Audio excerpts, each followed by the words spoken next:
So ito yung naging best in show. Nakakuha rin siya ng gold ano. Ito isang bantike, tawag na dito isaw kasi yung parang nga naman ng isaw, pakulot-kulot. Tingnan nyo naman, grabe talaga ang pagkaka ganda ng puno. Pati nga yung base niya, yung inibari niya napakaganda rin. Grabing ganda talaga nito. Talagang ito yung magbe-best in show. So sobrang ganda. Ito yung isa sa mga gusto kong magkameron na bonsai, yung mga ganito. Ito yung parang freestyle na rin, multiple apex. Ganda. Sana makagawa rin tayo ng ganitong multiple apex.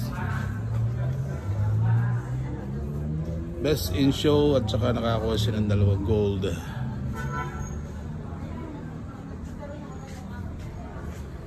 Si Isaw, kung tawagin nila. Isaw daw to kung tawagin.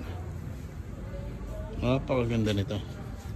So na-vlog ko na ito nung una nung dinating dito.